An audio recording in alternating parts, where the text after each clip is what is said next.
ज्योतिरादित्य सिंधिया ने जो किया वह उन्हें नहीं करना चाहिए था। जो उन्होंने किया है उसका उन्हें भुगतान करना ही पड़ेगा। अगर उन्हें दल ही बदलना था तो जनता के बीच जाना था।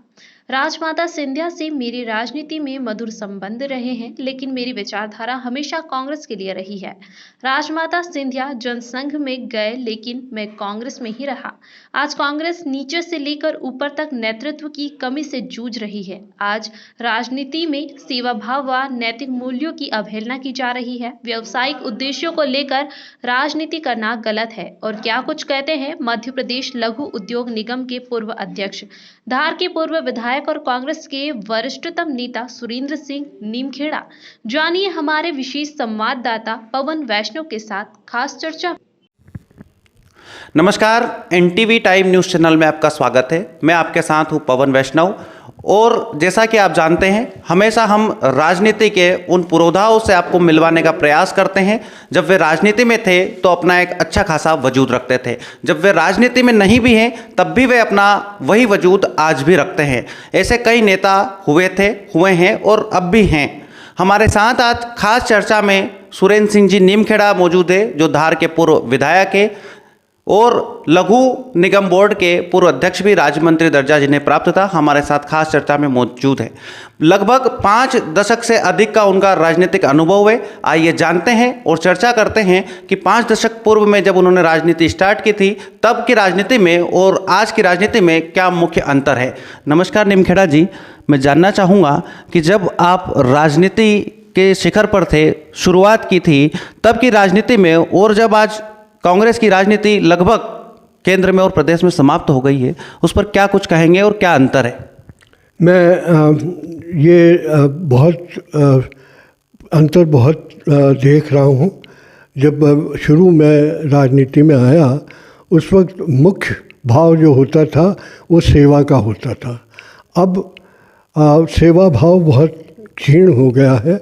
अब व्यक्तिगत उनका अभिलाषाएँ बहुत हो गई हैं और कुछ व्यावसायिक रूप राजनीति ले रही है। जब आपने राजनीति की शुरुआत की थी तो आप निर्दलीय प्रत्याशी के रूप में धार से आपने चुनाव लड़ा था, फिर कांग्रेस में भी आए। क्या कुछ अनुभव रहा आपका? मुझे पहले राजनीति का जो सबसे शुरुआती अनुभव था वो कांग्रेस के विरोध का था और उसमें मुझे बड़े अच्छा मौका मिला। बहुत सी पार्टियाँ जिसमें जनसंघ भी थी और कम्युनिस्ट पार्टी भी थी, सोशलिस्ट पार्टी, प्रजा सोशलिस्ट पार्टी और कांग्रेस के लोग भी थे। उनसे सबसे बड़ा अच्छा संबंध हुआ। लोगों से खूब मौका मिला मुझे और हर पार्टी को जांचने का मुझे मौका मिला और मैं उस आधार पे राजनीति करता रहा हूँ। और मैंने ये पाया कि उस वक्त सबसे अच्छी और सुचारू पार्टी कांग्रेस थी और मैंने सन 71 में कांग्रेस में अपना प्रवेश किया। आप कांग्रेस में आने के पूर्व राजमाता सिंधिया के काफ़ी करीबी रहे थे। जब राजमाता सिंधिया को छोड़ने, मतलब उनकी पार्टी से नहीं होने और फिर उनसे हटने का क्या मुख्य कारण रहा? जब मैं राजमाता साहब से जुड़ा तब वे कांग्रेस के टिकट पे गुना से एमपी थी, सांसद थी, लेकिन उनका अनबन हो गई थी कांग्रेस के लोगों से और उन्होंने धीरे धीरे अपने आप को अलग कर लिया था। मैंने उनसे शुरू से ही निवेदन कर दिया था कि आप अगर जनसंघ में जाने वाले हैं तो मैं जनसंघ में नहीं जाऊंगा और मैं जनसंघ में नहीं गया। वो चली गई जनसंघ में। मैं एक दो साल बिल्कुल चुप रहा, उसके बाद मैंने कांग्रेस ज्वाइन कर ली। आप यहाँ के धार के पूर्व विधायक भी रहे हैं, कई चुनाव आपने लड़े भी हैं, कुछ जीते हैं तो कुछ हारे भी हैं। सामान्यतः देखा जाता है कि हारने के बाद व्यक्ति का राजनीतिक करियर शून्य हो जाता है, लेकिन आज भी धार जिले की राजनीति में आप एक तारे की भांति अपना एक वजूद रखते हैं। आप यहाँ नेता बना भी सकते हैं और कई नेताओं को आपने बनाया भी है, राजनीति में उनका पदार्पण भी करवाया है। क्या कारण मानते हैं इसके पीछे आप? मैं अभी भी उसी सेवा भाव से काम करता हूँ। मुझे कांग्रेस से मैं अभी भी जुड़ा हूँ, हालांकि कांग्रेस की स्थिति काफ़ी बदल गई। मैं विचारधारा से जुड़ा हूँ। मैं किसी व्यक्ति से, कोई शीर्ष के व्यक्ति या नीचे के व्यक्ति, किसी से नहीं मेरा जोड़ है। मैं विचारधारा के आधार पे हूँ और मैं आज भी ये मानता हूँ जो कांग्रेस की विचारधारा है वही विचारधारा राजनीति में उचित है और सही है और उससे जुड़ा रहूँगा मैं। जब राजनीति आप करते थे, राजनीति में आप थे, तब कांग्रेस का एक अच्छा खासा माहौल था। कांग्रेस जिसे भी प्रत्याशी बनाती थी वो निश्चित रूप से विजय श्री का वर्ण करता था। लेकिन आज कांग्रेस का माहौल काफ़ी पीछे, सालों साल पीछे जा चुका है। कांग्रेस के नाम पर आज लोग वोट देना पसंद नहीं करते हैं। प्रदेश में कांग्रेस की बनी बनी सरकार थी जिसे कांग्रेस संभाल नहीं पाई और गिर गई। प्रदेश के साथ साथ देश में भी भाजपा की ही सरकार है। कांग्रेस की सरकार न बनने का क्या कारण मानते हैं? पहली बात तो मैं ये कहूँ कि मैं इससे सहमत नहीं हूँ कि कांग्रेस को वोट देना नहीं चाहते। कांग्रेस को वोट देना चाहते हैं, लेकिन कांग्रेस पहली बात तो मैं ये कहूँ कि मैं इससे सहमत नहीं हूँ कि कांग्रेस को वोट देना नहीं चाहते। कांग्रेस को वोट देना चाहते हैं, लेकिन कांग्रेस में नेतृत्व का अभाव है। और कांग्रेस में नेतृत्व का अभाव केवल नीचे के स्तर पे नहीं, ऊपर शीर्ष से लेकर यहाँ तक कांग्रेस में अभाव है। कांग्रेस का नेता वो होता है जो नेतृत्व करे। नेतृत्व का मतलब है कि समय समय पर उचित राह दिखाए और उनके साथ कंधे से कंधा मिला के उस दिशा में जाए। अब वो अगर नहीं होता है, केवल अपनी ही बात रखना चाहते हैं, बिना लोगों से सुने, बिना लोगों से जुड़े, तो वो फिर फेल हो जाता है, वो सफल नहीं हो पाता। और यही कारण है कि कांग्रेस इस वक्त अपने संगठन में, लोगों के दिमाग में तो अभी भी घुसी हुई है, जमी हुई है, लेकिन संगठन में बहुत कमज़ोर हो गया। और चुनाव जीतना और हारना ये संगठन की शक्ति के ऊपर निर्भर करता है। जब 70 के दशक में आप राजनीति कर रहे थे, आप विधायक भी बने, आप यहाँ धार से हमेशा इस राजनीति धार की करते हैं, निमखेड़ा स्टेट से आते हैं, आपने कभी सांसद बनने के लिए कोई प्रयास किया? कभी कोई ऐसी इच्छा रखी कि मैं यहाँ का एमपी बन पाऊँ और केंद्र में अपनी बात रख पाऊँ? मैंने कभी ये इच्छा तो नहीं करी, लेकिन एक बार मैंने इसका फॉर्म ज़रूर भरा था। ये रिज़र्व सीट है और वो उसकी बड़ी लंबी कहानी है, उसमें यहाँ इंटरव्यू में लाने की ज़रूरत नहीं है। वो मेरा पर्चा, मुझे खुद को आश्चर्य हुआ कि मेरा पर्चा रिटर्निंग ऑफिसर ने मान लिया। हालांकि मैंने फिर तुरंत अपने आप को खींच लिया, मैं उसमें नहीं रहा, उस लड़ाई में, उस चुनाव में मैं हट गया। तो वो किया गया था, मेरी पार्टी जो थी, जिसके नरेंद्र तिवारी और अर्जुन सिंह नेता थे, उन लोगों के दबाव में मुझे ये अपने लिए पर्चा भरना पड़ा था। वो मजबूरी का था। मुझे खुद को ये विश्वास था कि ये रिजेक्ट हो जाएगा, लेकिन ताज्जुब ये हुआ मुझे कि वो रिजेक्ट नहीं हुआ। एक बड़ा नेता है आप, कांग्रेस की राजनीति में बड़ा ओहदा भी रखते हैं। अर्जुन सिंह जी जो कि पूर्व मुख्यमंत्री थे, उनके काफ़ी करीबी रहे थे आप। दिग्विजय सिंह जी के भी काफ़ी कट्टर समर्थक माने जाते हैं, उनके भी करीबी हैं आप। क्या मानते हैं, भाजपा की सरकार निरंतर बनती चली जा रही है, प्रदेश में बनती चली जा रही है, केंद्र में बनती चली जा रही है, कांग्रेस की सरकार नहीं बनने का क्या कारण? देखिए, जैसा मैंने कहा कि जो बात शुरू में लागू थी सेवा भाव की, वही सेवा भाव तब जनसंघ और अब बीजेपी में था। अब बीजेपी का जो नज़रिया है वो बहुत, कांग्रेस का तो खैर मैंने जैसा कहा बदल गया, लेकिन बीजेपी का और भी ज़्यादा बदल गया। और उनका जो नज़रिया है वो कहीं भी अब केवल सेवा भाव का नहीं है, अब अथॉरिटेरियन हो गया। वो जो उनकी नेतृत्व है, जिसका शीर्ष नेतृत्व आरएसएस का है, मैं आरएसएस के बारे में बड़ा ताज्जुब में हूँ। वो अपने आप को कहते हैं हम सेवाभावी हैं, हम सेवक, वो सेवा की संस्था है, और लेकिन उनका लक्ष्य है राजनीतिक सत्ता पाना, और उस राजनीतिक सत्ता को पाने के लिए वो कहीं किसी भी स्तर पे जाने को तैयार है। कांग्रेस का एक बड़ा वोट बैंक होता है आदिवासी वोट बैंक। अब भाजपा भी उसको लुभाने का प्रयास कर रही है, आदिवासियों के लिए कई योजनाएं भी चला रही है, और भोपाल में प्रधानमंत्री नरेंद्र मोदी आए और आदिवासियों के लिए अनेक कार्यक्रम भी किए और आने वाले समय में भी करेंगे।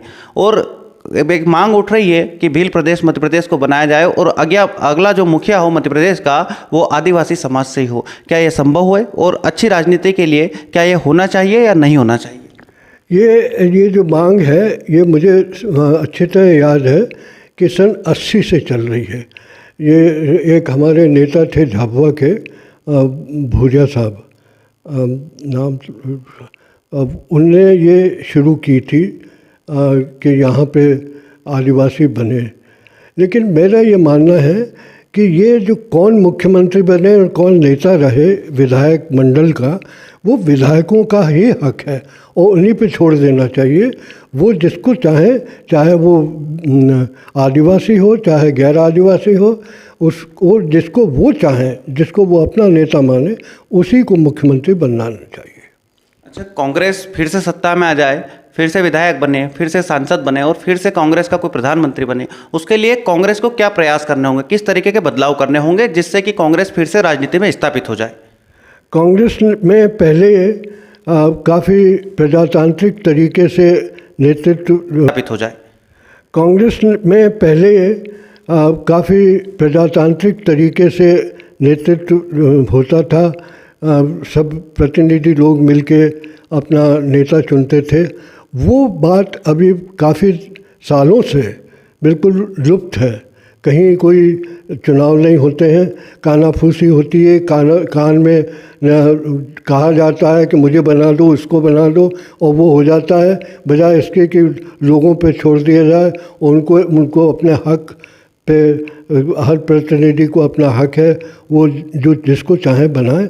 अगर उस प्रणाली को फिर से कांग्रेस अपना ले, विचारधारा से कांग्रेस सबसे श्रेष्ठ संस्था है, तो उसको लोग अभी भी चाहते हैं। लोग चाहे वोट नहीं दे पाते क्योंकि कांग्रेस की संगठन शक्ति बिल्कुल कमज़ोर है और बिना संगठन की शक्ति के वोट नहीं मिलता। तो अगर आज भी वो अपने प्रजातांत्रिक तरीके पे आके संगठन को बना ले, तो अभी भी वो आ सकते हैं वापस अपने सत्ता में और देश का नेतृत्व कर सकते हैं। आप काफ़ी वरिष्ठ नेता है कांग्रेस के, कांग्रेस बुरे हालातों से जूझ रही है। अब कांग्रेस पार्टी के जो कार्यकर्ता है उसमें सकारात्मकता का समावेश हो, उद्बोधन में आपके उद्बोधन से उनको ऊर्जा का समावेश हो, नई क्रांति मिले उनको, इसको लेकर आपके कार्यकर्ताओं को क्या कहना चाहेंगे? मैं ये कहूँगा कि आप अपने नेता को, या जो अभी कर्णधार हैं जिनके कहने से संगठन चल रहा है, उन पे ये जोर दें कि संगठन को ठीक कीजिए और संगठन लोगों की इच्छा से बने। संगठन किसी के दबाव में या किसी के प्रेशर में या किसी के लिहाज में नहीं चल सकता। उसको पूरा तरह से प्रजातांत्रिक तरीके से अपना नेतृत्व चुनना चाहिए। और यही आप लोग जो आप लोग, मैं भी शरीक हूँ उसमें, मैं भी तो कार्यकर्ता ही हूँ, कि हम कोशिश ये करें कि हम प्रजातांत्रिक तरीके से इस संस्था को फिर से पटरी पर लाएं। मेरा एक अंतिम सवाल है साक्षात्कार की इस अंतिम बेला में, कि आपने जैसा शुरुआत में बताया था कि आप राजमाता सिंधिया जी के काफ़ी करीबी रहे थे, उनके समर्थक भी रहे थे, उनसे प्रेरित भी हुए थे, लेकिन उनके ही पोते हैं ज्योतिरादित्य सिंधिया जी, जो कि कांग्रेस पार्टी के वरिष्ठ नेताओं की श्रेणी में आते थे, लेकिन अब भाजपा में जा चुके हैं। जब आपका उनसे नाता था तो आपने उनके साथ जाना उचित क्यों नहीं समझा? चाहते तो आप भी सिंधिया जी का समर्थन करके सिंधिया जी के साथ चले जाते और भाजपा की सदस्यता ले लेते, लेकिन ये नहीं करने का क्या प्रमुख कारण है? देखिए, ये कोई ऐसी नहीं है कि पीढ़ी दर पीढ़ी एक ही, अपने अपने विचार होते हैं और अपने विचार के हिसाब से लोग, ये ज़रूरी नहीं कि पिता का बेटा पिता ने जो किया वही करता रहे। तो अगर जैसे राजमाता जनसंघ में गई थी, उनका लड़का माधवराव जी सिंधिया वो कांग्रेस में थे और कांग्रेस में रहे, और अब ज्योतिरादित्य जी भी कांग्रेस में आए तो अपनी खुद की इच्छा के अनुसार आए। वो क्यों छोड़ के गए, इस पर बड़ा दुख भी हुआ।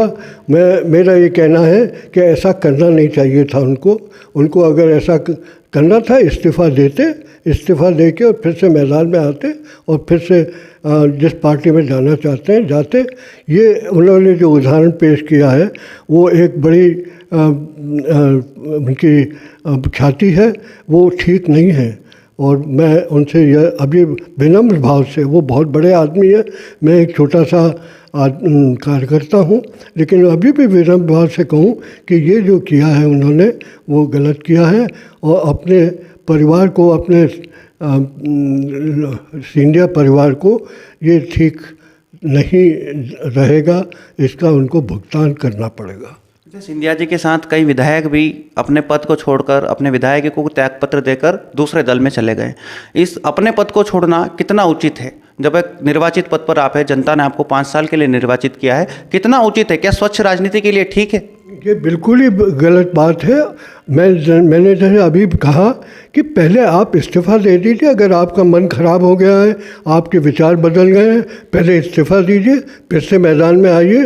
और निर्वाचन होते हुए ये करना बिल्कुल अनुचित है, अनैतिक है। तो ये थे हमारे साथ धार के पूर्व विधायक, लघु निगम बोर्ड के मध्य प्रदेश के अध्यक्ष रहे सुरेंद्र सिंह जी नीमखेड़ा, जिनसे हमने विभिन्न राजनीतिक मुद्दों पर चर्चा की, जाना कि कांग्रेस किस प्रकार से फिर से मजबूत हो सकती है, भाजपा को किस प्रकार से चुनौती दी जा सकती है और कांग्रेस के पीछे जाने के जो कारण रहे उन पर भी गंभीरता से चर्चा की। हमारे साथ बने रहिए। बदनावर से कैमरा पर्सन योगेश चौहान के साथ पवन वैष्णव की ये खास रिपोर्ट।